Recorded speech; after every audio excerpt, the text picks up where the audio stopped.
কত প্রবাসীরা বাপ হারায়া মা হারায়া প্রবাসী কান্দে।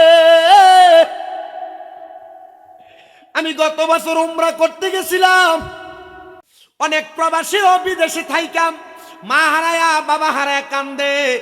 গত বছর আমি উমরাতে যাওয়ার পরে আমি দেখছি আমার একটা ভাই জামালপুরে বাড়ি, যার নাম জাকারিয়া, মক্কার সামনে দাঁড়ায় দাঁড়ায় তাওয়াফ না কইরা দাঁড়ায় দাঁড়ায় কান্দতাছে। আমি জিগাইলাম ভাই কান্দো কেন, কারণটা কি? আমারে ডাক দিয়া কই হুজুর কান্দি কেন জানেন? আমি আজকে 6 বছর বিদেশ করি, আমার টাকার অভাব নেই, আমার ব্যাংকে অনেক টাকা, কিন্তু হুজুর আমার কোনো শান্তি লাগে না। হুজুর কারণ কি জানেননি? আমি জিগাইলাম কারণটা কি একটাবার বলো। আমার মক্কার সামনে দাঁড়ায় দাঁড়ায় কান্দে আর কই হুজুর আমি এলাকার সবচাইতে বাজে ছেলে ছিলাম, এলাকার এমন কোনো ঝগড়া নাই যার বিচার আমার আব্বার কাছে যাইতো না।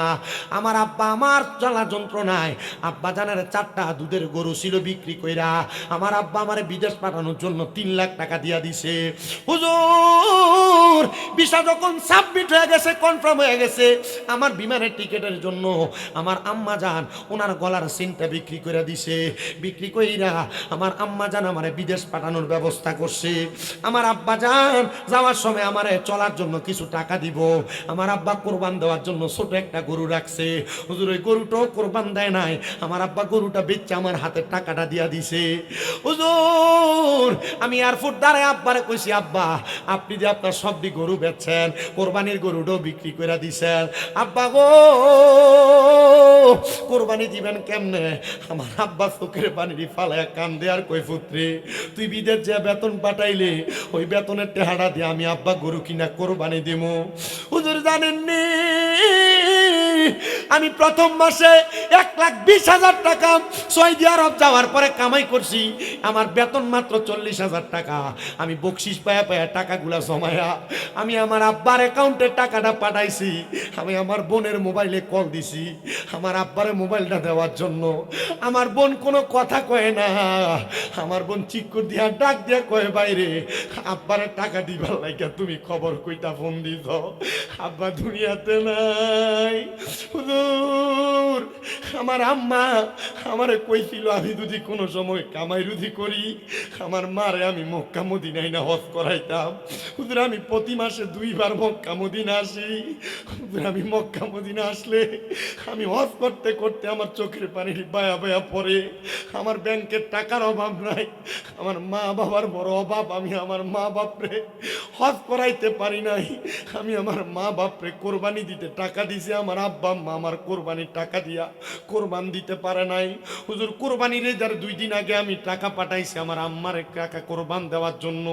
হুজুর ওই দিনও আমার আম্মা যান ওই টাকা রাখছে, পরের দিন আমার চাচার কাছে কোরবান দিতে টাকা দিব গরু কিনে আনার জন্য। হুজুর পরের দিন সকালে আমার মাটা ঘুম থেকে উঠছে না। চিন্তা করে দেখছেননি এমন অনেক প্রবাসীরা বিদেশে মা বাপরে কবরের তলে দিয়া তারা টাকা কামাই করে, তারার মনে কোনো শান্তি নাই। কোটি টাকা কামাই করতে পারবা, মা বাবার মনে কষ্ট দিবা, কোনো শান্তি পাইবা না। এখনো সুযোগ আছে, মা বাবার মনে কষ্ট দিও না, আম্মা আব্বার খেদমত করো, টাকা পয়সা মা বাবার কাছে দাও। ও সন্তান আমার আম্মা অসুস্থ হওয়ার পর আমি হিসাব করে দেখছি প্রায় 7.5 লাখ টাকার উপরে আমার খরচ। আমি ডাক্তারের কাছে যেদিন সর্বশেষ গেছি আমি কইছি ডাক্তার সাহেব পারলে 10-15 লাখ টাকা নিয়ে দেন, আমার মাটা যেন পরবর্তীতে হাঁটতে পারে এমন ব্যবস্থা করেন। আমার মাথায় হাতটা বুলে কই শামীম সাহেব টাকা দিলে তো মানুষ সুস্থ হয়ে যায় না। আমি ওই দিনই নিয়ত করছি আল্লাহ এই টাকাটা আমি আমার আম্মা বা ছোট ভাইয়ের জন্য রাইখা দিলাম। আল্লাহ যেদিন আমার আম্মারে দেখলাম আমার আম্মা স্ট্যাচার ছাড়া সুন্দর করে হাঁটতে পারে, ওই দিনে আমি আমার আম্মা আব্বারে লইয়া মক্কা মদিনাতে হজ করতে যাবো। ও সন্তান তোমরা যারা তোমাদের মা বাবারে হজ করাও না, চিন্তা করো আব্বা জমি বেচা হজে গেলে আমার বাগে একটু কম পড়ব। আরে তোমার মতো বোকা পৃথিবীতে আর কেউ নাই। ক্ষেতের দিয়ে একটু বেচা আব্বাটারে হজে পাঠাও, আম্মাটারে হজে পাঠাও। যদি বড় হজ না পারো উমরা হজে হইল পাঠাও। আব্বা আম্মা যদি কাবা শরীফের গিলাপটা ধরে দোয়া করে আসে, নিজাবের রহমত ধরে দোয়া করে আসে, নবী রওজার সামনে দাঁড়ায় দাঁড়ায় দোয়া করে আসে, কি সম্পদ বেচছ, এর চাইতে বেশি সম্পদের মালিক আমার আল্লাহ বানাইবো। সবার কাছে আবদার জানাই ওই মা বাপরে খুশি রাখো, আল্লাহ খুশি হয়ে যাবে। আর মা বাপরে যদি বেজার করো আল্লাহ পরেদার হয়ে যাবে।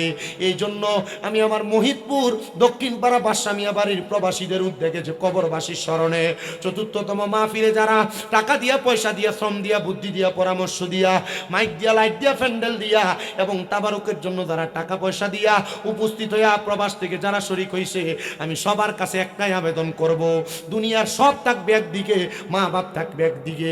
মা বাবারে কষ্ট দিয়া কোনো কাজ করা যাবে না, হজ করবা কাম হবে না, নামাজ পড়বা কাজ হবে না। এই জন্য তোমার হজ আর নামাজ, রোজা, ইবাদত সব তোমার মা বাবার কদমের কাছে। এদেরকে খুশি রাইকা নামাজ পড়ো, হজ করো, যাকাত দাও, সব তোমার কবুল হবে। মহিতপুরের যুবক, মহিতপুরের মুরব্বী, মহিতপুরের আমার পর্দার অন্তরালের মা বোনেরা, তোমরা কারা এমন মা বাপ মাটি দিয়ে আজকের মাহফিলে বসছো? বড় মায়া মায়া, মা বাপ বড় কষ্ট করে তোমরা মানুষ করছে, মা বাপ বড় কষ্ট করে খাওয়াইছে, মা বাপ বড় কষ্ট করে তোমরা পড়াইছে। মা সকালবেলা পান্তা ভাত গুলা খাইছে না, মা রাইকা দিতে আমার ফুতে রোদি দিয়ে আইলে পানি ভাতটা খাইলে আমার সন্তানের কলিজাটা ঠান্ডা হইব। আরে এখন 2-3 বেলা না খেয়া থাকি, কেউ একবার খবর লয় না। আগে এক বেলা না খাইলে মা বারবার ডাক দিয়া কইতো, পুত্রে ভাত দি খাইছস না, পেটটা দি পিঠের লগে লাগিয়া রইছে। আরে এখন না খেয়া থাকলে কেউ একবার জিগায় না, জিগাইব কে মা কবরে? ও সন্তান, অনেকেই বসছো, তোমরা আব্বা রোদের মধ্যে পুইরা রক্তরে পানি কইরা তোমরা মানুষের মতো মানুষ করছে। আব্বা নতুন কোনো জামা কাপড় পরছে না, তুমি সন্তানরে নতুন জামা কাপড় কিনা কিনা পরাইছে। এখন তোমার কাছে টাকার অভাব নাই, আব্বা দুনিয়াতে নাই, আব্বার একটা 500 টাকা দিয়ে কিনা লুঙ্গি পরাইতে পারো না, পরাইবা কেমনে আব্বা কবরে? এ সন্তান, মহিতপুরের কত পোলাপান বিদেশ বৈশা রইছে, আব্বা নাই। আজকে ওয়াদের দিনে আব্বার হাতে 100 টাকা হাত খরচ করবার লেগে দিতে পারে নাই। হে সন্তান, আব্বা যে কবরে, ওই আব্বার জন্য কি তোমার মায়া লাগে না? আব্বা কতদিন হইছে মইরা গেছে, একবারও তো আব্বার খবর নিতে পারো না। আব্বা প্রবাসে থাকলে, বিদেশে থাকলে ফোন করে করে আব্বার সঙ্গে কথা বলতা। এখন আব্বারে এমন ঘরে শোয়া দিয়ে আইছ, আব্বার সঙ্গে একবার কথাও বলতে পারো না। আব্বা কি খাইছে জানো না, আব্বা কি পড়ছে জানো না। ও বড়ুরা মহিতপুরের বাবা, ওই আব্বাজান কবরে কেমন আছে তুমি জানো না। বাবা তুমি কেমন আছো ছোট মাটির ঘরে, তোমার কথা হৃদয় মাঝে পড়ছে বারে বারে। ভালোবাসি তোমায় বাবা, বুকটা যে যাই ছিঁড়ে, তোমার কথা হৃদয় মাঝে পড়ছে বারে বারে।